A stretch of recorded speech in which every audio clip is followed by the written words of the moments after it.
When I first found out I received the award, I was ecstatic and honored. I was also surprised because I didn't know what to expect. I didn't know when I would find out if I'd received it, and I really didn't expect to win it. So I immediately ran inside and told my parents and my family, and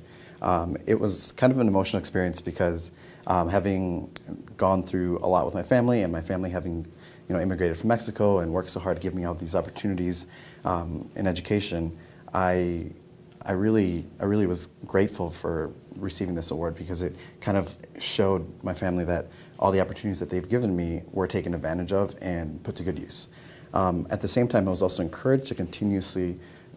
seek other ways to help eliminate these kinds of disparities because there's a significant body, the AAMC, supporting these kinds of efforts, which shows that more and more people are finding these kinds of efforts important.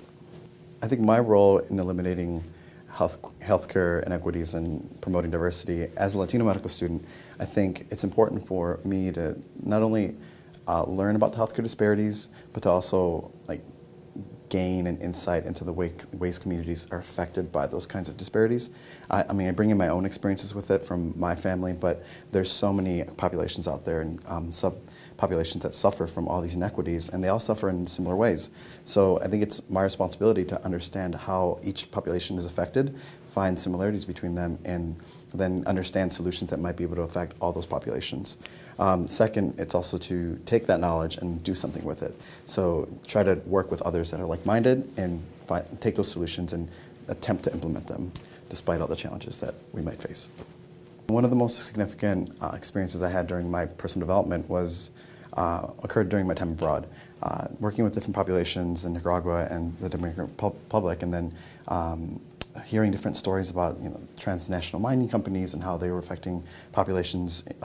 rural populations in Ecuador, really hit home because it made me consider how my life was touching theirs from such a long distance. And so working with these populations kind of showed me that inequities are present everywhere in the world, but they also are intimately related to my life. And so that motivated me to seek and kind of be more open-minded when I came back to the United States and kind of opened my eyes to seeing all the inequity that was all around me here. You can say there are third world country problems in first world. You can call them different things, but there's just people suffering everywhere. And so during my medical education, since I was limited to the United States most of the time, it really gave me the opportunity to kind of touch those populations and try to help them. One piece of advice I'd give to people trying to go to medical school and maybe eventually gain an interest in eliminating healthcare disparities would be just to ask questions and seek out resources, because there's a lot of people out there that want to help you in whatever interest you have. So don't be shy and find people that you think might be able to help you with a project or develop an idea and seek them out. And if you can't seek them out, find a way to contact them, because they're more than likely wanting to help you, they just don't know that you're interested. But also don't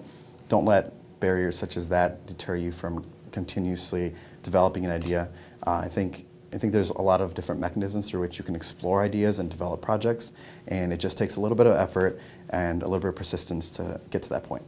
One recommendation I'd make to academic leaders to advance health equity and diversity would simply be to change the way admissions processes work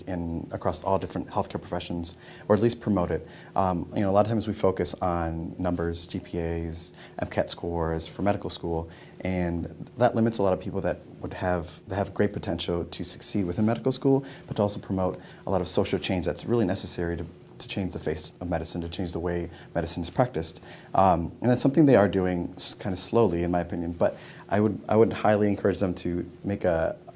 stronger effort in doing that, because I've seen a lot of people that would benefit our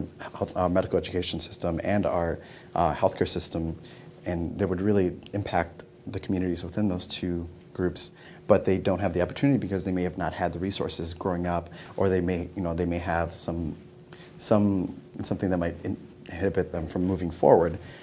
So if it's possible, maybe focus more on the social dynamics each person carries with them, rather than how they score in a test.